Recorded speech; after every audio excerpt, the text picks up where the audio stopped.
Hi hello friends, అందరు ఎలా ఉన్నారు? బాగున్నారా?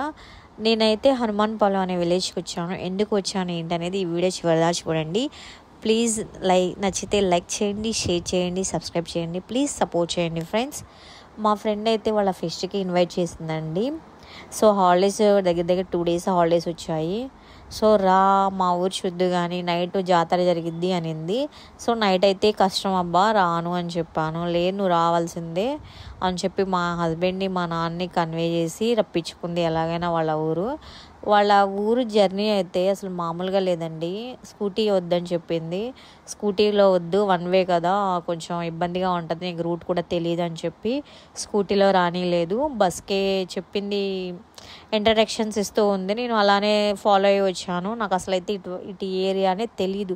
సింగిల్గా ట్రావెల్ చేయడం అయితే నేను ఫస్ట్ టైం అండి. తెనాలి సైడ్ అసలు నాకేమీ తెలీదు. విజయవాడ అన్న ఓకే, ఊరు తెలుసు, అమ్మమ్మ వాళ్ళ ఊరు కాబట్టి ఎలా అయినా నేను రాగలుగుతా. కానీ ఈ విలేజ్ అంటే మనకి ఆటోలు కానీ ఏవి మనకి అవైలబుల్గా ఉండవు. అలాంటి ప్లేస్కి నేను సింగిల్గా వెళ్ళానంటే నిజంగా ఫస్ట్ టైం అండి. నాకైతే చాలా హ్యాపీగా ఉంది. అది కాక వాళ్ళ ఇల్లు, ఆ ప్లేస్ అయితే నాకు చాలా బాగా నచ్చింది. ఫ్రెష్ ఎయిర్ అసలు. నేనైతే ఫుడ్ కూడా పొలాల్లోనే కూర్చొని తిన్నాను. ఇంట్లో తినను, వద్దు తీసుకొని రా అని అన్నాను. ఎప్పుడు ఇంట్లో 4 గోడల మధ్య తింటాం కదా, ఇక్కడైతే బాగుంది అసలు ప్లేస్, తిందామని చెప్పి నా ఆకలి కూడా బాగా వేసింది. నెక్స్ట్ వీడియోలో ఎర్లీ మార్నింగ్ స్నో పడేది కూడా నేను అప్లోడ్ చేస్తాను. ఈ వీడియోని అయితే ప్లీజ్ సపోర్ట్ చేయండి ఫ్రెండ్స్. ఇంతకుముందు నన్ను సపోర్ట్ చేసిన ప్రతి ఒక్కళ్ళకి థ్యాంక్ యూ సో మచ్ అండి. ఇలానే మీ సపోర్ట్ ఉండాలని కోరుకుంటున్నాను. Thank you.